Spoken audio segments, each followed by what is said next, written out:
All right, good morning. We're going to go through the docket as quickly as we can so that we can start on the jail docket. 2021 CR 19158, State versus Matthew Aldridge. Are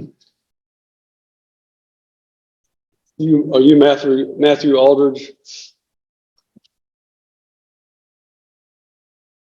Are you Matthew Aldridge? I'm the attorney of fact for Matthew Aldridge.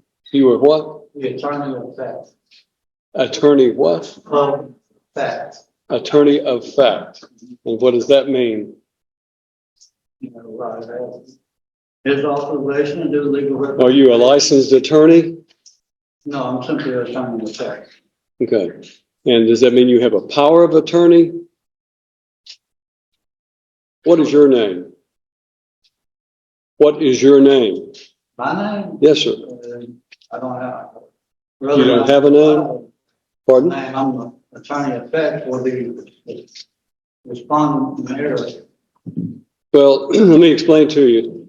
Only an attorney at law can stand in court and represent a criminal defendant. And to do so otherwise violates the criminal law statutes of the state of Tennessee and could land someone who attempts to represent themselves as an attorney at law in serious trouble. I understand what you're saying. I understand you're saying an attorney in fact. And what I want you to understand is that if you have a power of attorney, then you need to demonstrate that power of attorney. Do you have a legal document called a power of attorney? No, I do not at this time. Okay. Then you don't have any authority to act on behalf of Matthew Aldridge in this court. You have no legal authority, nor do you have any authority through a legal document to represent or to act on behalf of Matthew Aldridge. Why don't we court just let me file this document? Show it to the bailiff and he'll show it to me. Oh, apparently there's a copy here.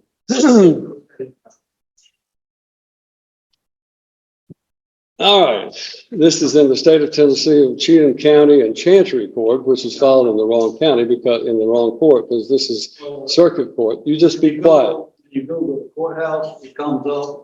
You need to listen to me instead of talking, okay? This is a challenge to the standing. The Supreme Court of the United States has stated that no corporation has standing anything to man. And then there's a quotation for Rundle versus Delaware Raritan Canal Company. And then it said, as well as it being a maximum law, citing certain Latin phrases, dissimilar things ought not to be joined by a definition of Black's Law Dictionary. So the respondent in error requires that the state of Tennessee Incorporated and Cheatham County Chancery Court prove their standing to proceed against a man in any court of law. You have 15 calendar days to prove your standing or forever yield to estoppel, waiver, and fraud, and cease and desist this proceeding immediately. More time is available if requested. And then this was signed by Matthew O'Neill Aldridge. Is that your signature? That's the respondent in error signature. All right. Well, I find that Matthew Neil Aldridge has failed to appear personally in this court for the plea day on his case, which is set for trial tomorrow.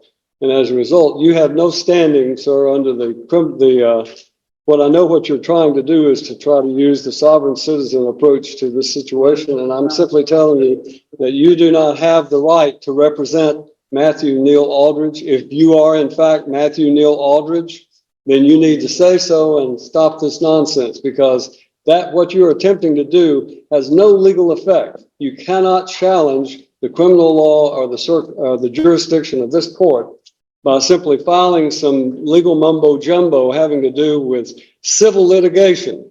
That has civil litigation in it. It is not a criminal case that you have cited. So it has no effect on this court regarding the criminal statutes of this court. This court is empowered under the Constitution of the United States of America and the Constitution of the state of Tennessee, and by the duly elected citizens of Cheatham County to empower and enforce the laws of the state of Tennessee. And that is what I'm going to do regarding Matthew Lynn Aldridge. Mr. Aldridge is set for today to appear in court personally on what we call our last plea day before his trial date tomorrow. Question. Is that an article 3 trial? To what? Will that be an article 3 trial? A trial by jury with jury? It would be a trial by jury, certainly it would be. But I don't know who you are. And I don't think you have any authority if you are not Matthew Lynn Aldridge to appear before this court. And you're wasting valuable time that all of these other citizens who are here today. So when I'm talking, you stop talking. No, you will when I'm finished talking. You are wasting the court's time by doing this. And I'm just simply instructing you that if you are in fact Matthew Lynn Aldridge, then this is your last day to settle your case. The trial date is set for tomorrow, and unfortunately, it will not go forward because of the fact that I have a conflict and I have to be in Stewart County on a civil matter. So we're going to assign a new trial date for Matthew Lynn Aldridge. Now, is there a problem with the jury warrants? I'm going to put a notice up there for tonight. If we don't need you tomorrow, but we need you on February the 6th.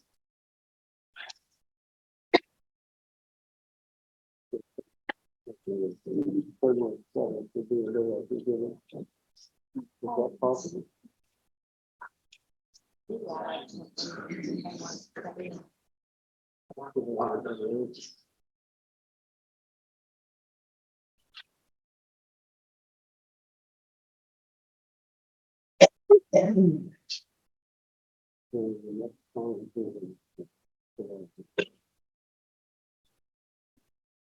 General, we're going to need to set a trial date in July.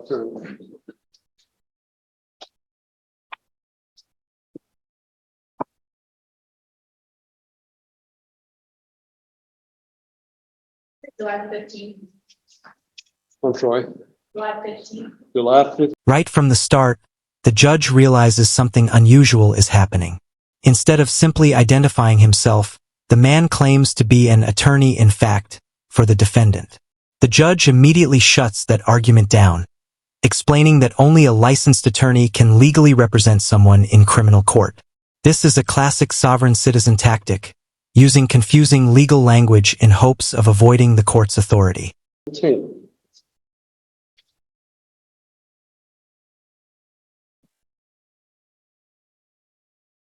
All right. To Matthew Aldridge and the individual standing before me whose name must not be uttered, then we will set a July 15th trial date for Mr. Aldridge.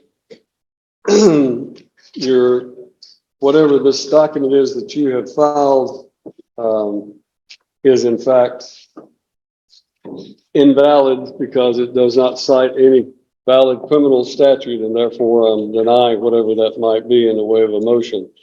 The trial date will be July 15th. The last day for Mr. Aldridge to enter a plea or go to trial will be July the 8th. July the 8th. Now, we're going to give you a card. If you are in fact Matthew Aldridge and you're just playing games with the court regarding this nonsense that you filed, then you may get this card and you may go on about your... Things escalate when the defendant hands over paperwork challenging the court's jurisdiction. The judge calls it legal mumbo-jumbo and points out that the filing references civil law, not criminal law. Sovereign citizen arguments often rely on misused legal terms, Latin phrases, and misunderstood court cases. But judges across the country routinely reject these claims because they have no valid legal basis. Business. If you are not Matthew Aldridge, then I would suggest to you relay to Mr. Aldridge that he must appear on July the 8th, or a bond revocation will take place, and his case will be will take place with him in jail. Mr. Aldridge must enter a plea or appear for trial by July 8th. If he fails to appear, his bond will be revoked. The case will proceed with him in custody on the 15th. This is the final judgment of the court. Incarcerated on the 15th. That's the judgment of the court. You need to take your piece of paper and go on about your business.